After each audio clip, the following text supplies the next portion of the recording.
चुनाव 2024 की वोटिंग खत्म होने के बाद अब सबकी नजरें नतीजों पर टिक गई हैं। इस बीच तमाम एग्जिट पोल के आंकड़े सामने आ गए। हालांकि आधिकारिक परिणाम 4 जून को घोषित किए जाएंगे।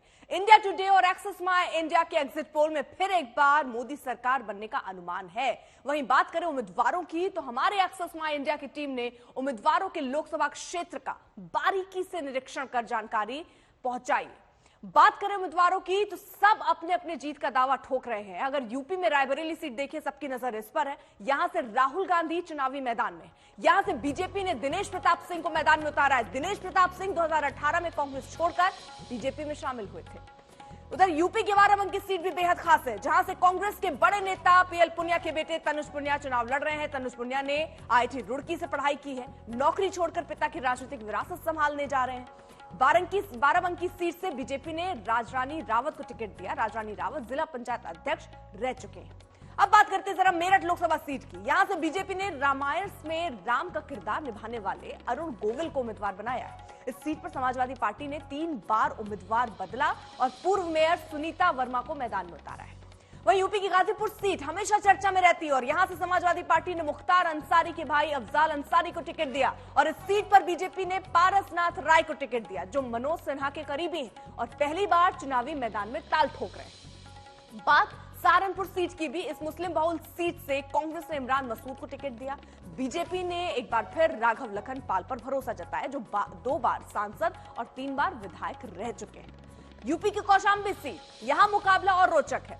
यहां से एसपी ने पूर्व सांसद इंद्रजीत सरोज के बेटे पुष्पेंद्र सरोज को टिकट दिया और इनकी टक्कर बीजेपी के विनोद कुमार सोनकर से है, जो इस सीट से 2 बार सांसद रह चुके हैं। अब बात महाराजगंज सीट की भी करते हैं। यहां से बीजेपी के उम्मीदवार पंकज चौधरी हैं, जो 6 बार सांसद रह चुके हैं। कांग्रेस ने यहां से वीरेंद्र चौधरी को मैदान में उतारा, जो फरेंदा सीट से विधायक हैं और पार्टी के प्रदेश उपाध्यक्ष भी हैं।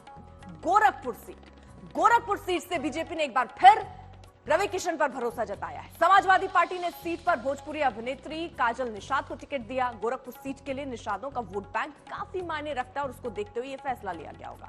यूपी की आजमगढ़ सीट पर भी लिए चल रहे हैं आपको। बीजेपी ने मौजूदा सांसद दिनेश यादव निरहुआ को ही टिकट दिया और इस सीट पर अखिलेश यादव ने अपने चचेरे भाई धर्मेंद्र यादव को मैदान में उतारा है, यानी टफ फाइट यहां पर भी। यूपी की जौनपुर सीट पर बीजेपी की स्थिति मजबूत बताई जा रही है। यहां बीजेपी ने कद्दावर नेता कृपाशंकर सिंह को उम्मीदवार बनाया। कृपाशंकर सिंह महाराष्ट्र के पूर्व राज्य मंत्री रह चुके हैं। समाजवादी पार्टी ने इस सीट से बाबू सिंह कुशवाहा को टिकट दिया, जो यूपी सरकार में मंत्री रह चुके हैं। और चलिए अब आपको जरा बिहार भी ले चलते हैं। बिहार की सीटों की अगर बात करें, तो यहां की सीवान सीट पर जेडीयू की स्थिति मजबूत दिख रही है। जेडीयू ने पूर्व विधायक रमेश कुशवाहा की पत्नी विजय लक्ष्मी कुशवाहा को टिकट दिया है। आरजेडी ने अपने खाते की इस सीट से किसी उम्मीदवार के नाम का ऐलान नहीं किया। यहां से शहाबुद्दीन की पत्नी हिना शहाब चुनाव मैदान में। सारण सीट, दिलचस्प ये सीट भी। सारण की सीट लगातार सुर्खियों में रही, जहां से लालू यादव की बेटी रोहिणी आचार पहली बार मैदान में उतरी हैं। इस सीट पर बीजेपी ने राजीव प्रताप रूढ़ी को लगातार तीसरी बार उम्मीदवार बनाया है। बिहार की पाटलिपुत्र, ये सीट आरजेडी और बीजेपी दोनों तरफ से पुराने उम्मीदवारों को दोहराया यहां पर गया है। आरजेडी ने लालू यादव की बेटी मिसा भारती, तो बीजेपी ने एक बार फिर रामकृपाल यादव को टिकट दिया, जो मिसा भारती को लगातार 2 बार से हरा चुके हैं। बिहार की काराकाट सीट की बात, जहां पर कांटे की टक्कर बताई जा रही है। यहां से सीपीएम ने राजा राम सिंह को टिकट दिया। वहीं एनडीए की तरफ से उपेंद्र कुशवाहा मैदान में है। इस सीट पर पवन सिंह के निर्दलीय उम्मीदवार लड़ने की वजह से मुकाबला जो है वो दिलचस्प नजर आता दिख रहा है। अब बात बिहार के वैशाली सीट की भी करते हैं, जहां एलजेपी रामविलास की उम्मीदवार वीणा देवी की स्थिति मजबूत दिख रही है। वीणा देवी एमएलसी दिनेश सिंह की पत्नी है। पारसगुट से चिराग गुट में आकर चुनाव लड़ने वाली अकेली सांसद भी हैं और इनका मुकाबला पूर्व विधायक और बाहुबली नेता मुन्ना शुक्ला से है। अब बिहार की बक्सर सीट पर आपको जानकारी दें। यहां की बात करें तो यहां से बीजेपी ने मिथिलेश तिवारी को अपना उम्मीदवार बनाया, जो आरजेडी ने सुधाकर सिंह को टिकट दिया। जातिगत समीकरण की वजह से बक्सर सीट पर कांटे की टक्कर है। आरा सीट पर बीजेपी ने केंद्रीय मंत्री आरके सिंह को फिर से टिकट दिया। यहां से लेफ्ट ने विधायक सुदामा प्रसाद को टिकट दिया है। आरा सीट पर बीजेपी की जीत पक्की मानी जा रही है।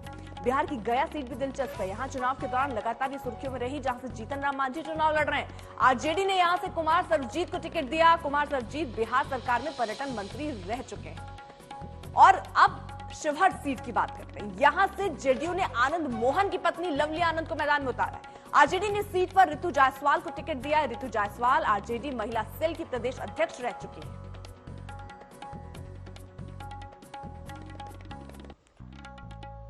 और अब बात दिल्ली की।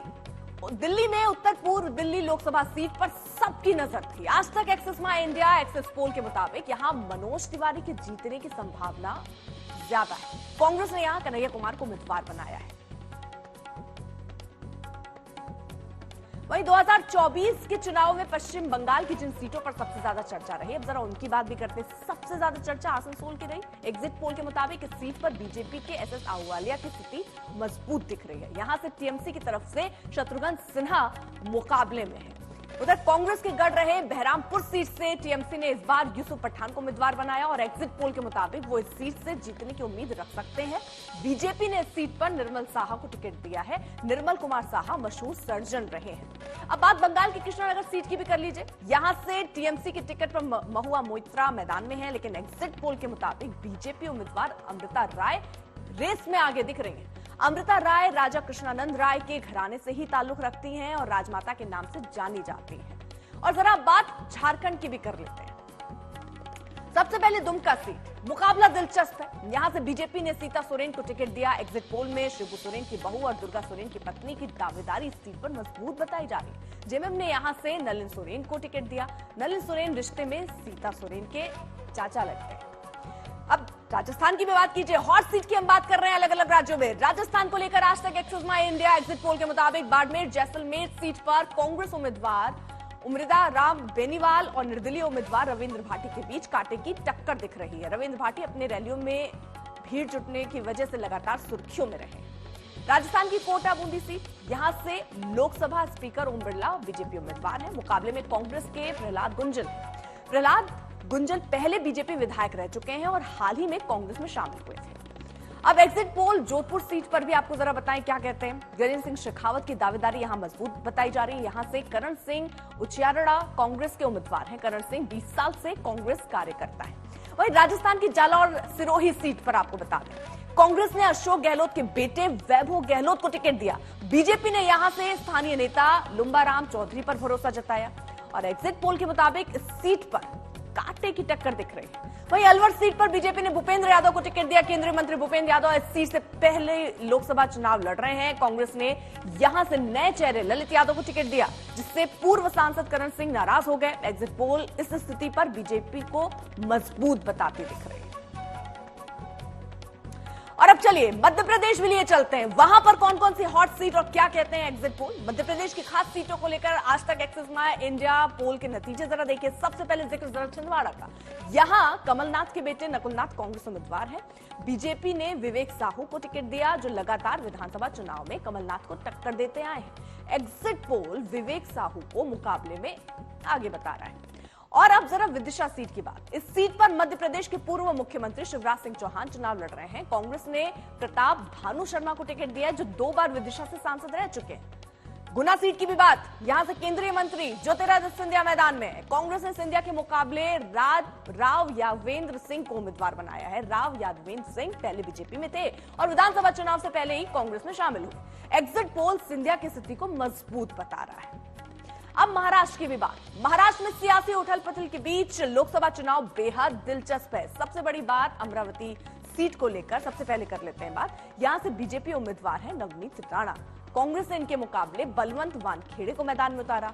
बलवंत विधायक रह चुके हैं। एग्जिट पोल में नवनीत राणा को इस सीट पर बाजी मारते दिख रही है तस्वीर। फिलहाल महाराष्ट्र की अब सबसे पावरफुल सीट बारामती की बात करते हैं। यहां पवार परिवार के बीच ही मुकाबला है। एक तरफ शरद पवार की बेटी सुप्रिया सुले है, दूसरी तरफ अजीत पवार की पत्नी सुनेत्रा पवार है। इस सीट पर सुप्रिया सुले की स्थिति एग्जिट पोल के मुताबिक मजबूत दिख रही है। वहीं लोकसभा सीट रावेर, यहां से बीजेपी ने रक्षा खड़से को टिकट दिया है। पूर्व मंत्री एकनाथ राव खड़से की बहू रक्षा खड़गे की दावेदारी एग्जिट पोल के मुताबिक मजबूत है। यहां से एनसीपी ने श्रीराम पाटिल को उम्मीदवार बनाया है। अब ले चले आपको मुंबई उत्तर सीट से केंद्रीय मंत्री पीयूष गोयल मैदान में है। कांग्रेस ने यहां से भूषण पाटिल को मुकाबले में उतारा। एग्जिट पोल के मुताबिक पीयूष गोयल चुनाव जीत रहे हैं। ये एग्जिट पोल के आंकड़े हम आपको दे रहे हैं। अब चलिए गुजरात लिए चले। गुजरात में बनासकांठा और राजकोट की सीटों पर खास जोर है। बनासकांठा में बीजेपी ने रेखा चौधरी को टिकट दिया। रेखा चौधरी बनास डेयरी के संस्थापक गलबा भाई नानजी भाई पटेल की बेटी हैं। कांग्रेस ने यहां अपने विधायक गेनीबेन ठाकुर को मैदान में उतारा है। एग्जिट पोल के मुताबिक यहां कांटे की टक्कर है। अब चुनाव के दौरान गुजरात की राजकोट सीट भी लगातार चर्चा में रही। बीजेपी ने तमाम विरोध के बावजूद पुरुषोत्तम रूपाला का टिकट वापस नहीं लिया।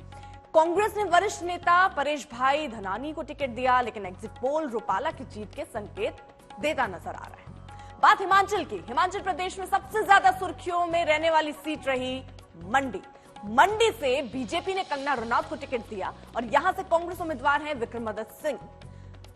चुनाव के दौरान दोनों तरफ से जबरदस्त बयानबाजियां रही। वैसे एग्जिट पोल कंगना रनौत की जीत का अनुमान दे रहा है।